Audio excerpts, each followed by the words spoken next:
All right, we're going to be creating some three-dimensional hearts today. So I tried to make this a pretty easy, straightforward process. I've created these heart templates, and you can grab one of them. You're going to trace the outside, just very lightly.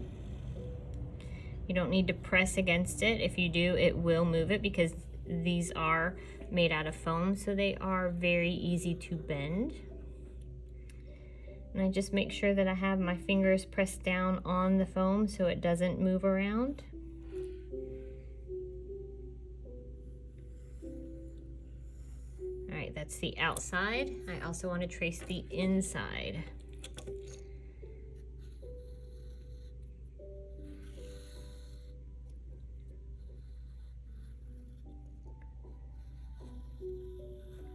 All right, so I have that traced. Now, I'm going to, I can continue using my pencil, or I can change to a blue colored pencil. I'm going to use my ruler now, and I'm going to draw some lines starting at the top of my paper all the way down to the bottom of my paper. And I'm going to go from left to right, from edge to edge. So I'm going to use this blue so that it looks like lined notebook paper. And I'm spreading it out. We don't want them to be too close together because then it's going to take longer to draw our lines. And it might get a little bit frustrating and confusing once we get down to the heart and have other lines that we need to draw. Visually, it can get a little messy. So right here, I'm down near the heart. I am not drawing it through the heart. I'm stopping when I get to the heart, going to the other side. Same here. Just like that. Okay? I'm going to do that again. And I keep the ruler where it is, and that's going to help keep me even. All right.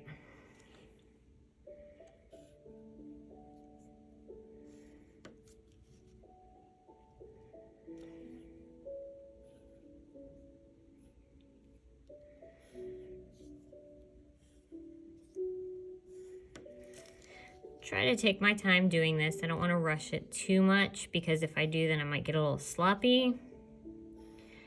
And if I get sloppy, I might be applying too much pressure. So if I do make a mistake, when I go to try to erase it, I'm not going to be able to erase as much of it as I would like to. So I could probably deal with spreading these lines out just a little bit more. But since I've started it like this, I'm going to finish it like this just so that it looks consistent and neat. I don't want it to look like I started rushing. Oops, so that's a little off.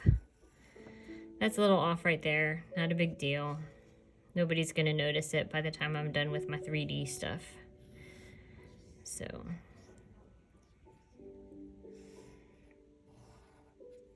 Okay. So both of these pencils are getting a little dull. It is the end of the day, so they have been used a lot. If you need your pencil sharpened, you put it on the dot on the end of your table. I will come by, grab it, sharpen it, and bring it back. If you need a colored pencil sharpened, that is something that you will do on your own using the blue colored pencil sharpener over by the storage shelves. All right, so this is my last line. All right, so I'm actually going to do one more thing just for fun to make it look more like notebook paper. I'm going to draw a little margin line right here. You do not have to do this. I just think it'll be fun to do, so I'm doing it. And then I'm going to draw the circles for the holes right there. All right, so there is my lined notebook paper. Now, we have 3 lines that we need to draw in order to make this start looking three-dimensional. You can use your ruler. I'm going to take my ruler and I'm going to find the top of the heart. And I'm going to set my ruler right there. at a diagonal angle. We don't want a straight line that's up and down or side to side. We want a diagonal line. And I'm going to draw a diagonal line to the edge of my larger heart. Okay? And what these two lines do is they're creating the side of this little heart right here and making this little heart now look like it has been cut out of the paper and pulled away from it a little bit. So now this looks like it's farther away. These are the two lines. I have one more line. I also want to create this side. So I'm going to use one line to show that this also has a side. So this is going to end up looking like a chasm when we're done with it. That is how I'm going to draw that line. And I kept that line the same angle as this. All right. So the next thing we're going to do is shading. Shading is next. All right, I don't need my ruler anymore, so I have set that to the side. Now I'm going to work on creating my illusion of three-dimensionality. I'm going to start here. This was the first and second lines that I drew. I'm going to start on this side, and I'm going to be starting dark and working my way up to the top of the heart and making it lighter up here. So I'm going to start lightly, because if I start lightly, then I can go back and make it darker if I need to. You can do this with a colored pencil if you would like to, or you can just continue to do this with a pencil. That's fine as well. I'm going to do it with a pencil just because I have it here and I kind of want to show you this. So as you can see, I'm very slowly working my way up this side, and I'm getting lighter as I go. And I do that by easing up the amount of pressure that I am applying to my paper with my pencil. Okay, there we go. Very light pressure. And I'm going all the way up.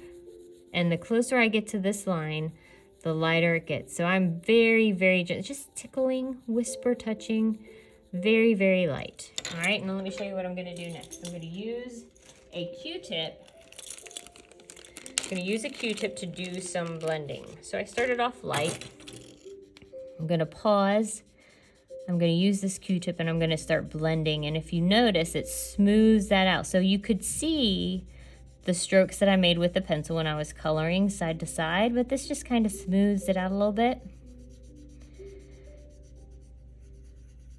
All right, and I'm gonna go back, grab my pencil. I'm actually gonna color a slightly different direction because I really wanna continue smoothing that out. And I don't want to have any visible pencil marks from my shading. All right.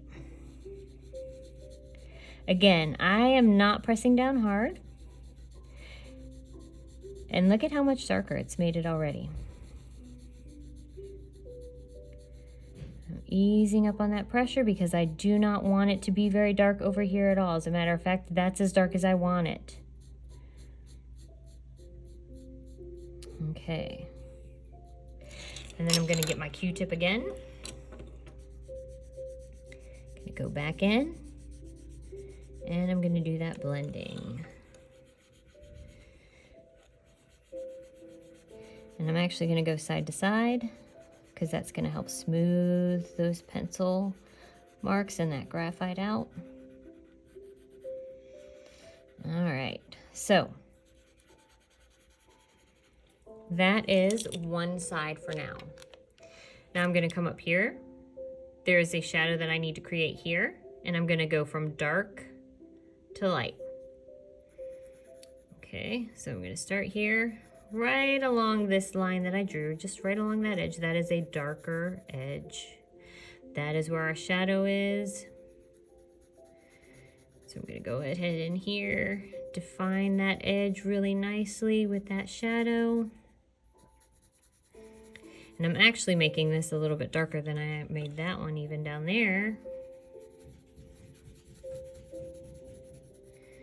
And coloring in.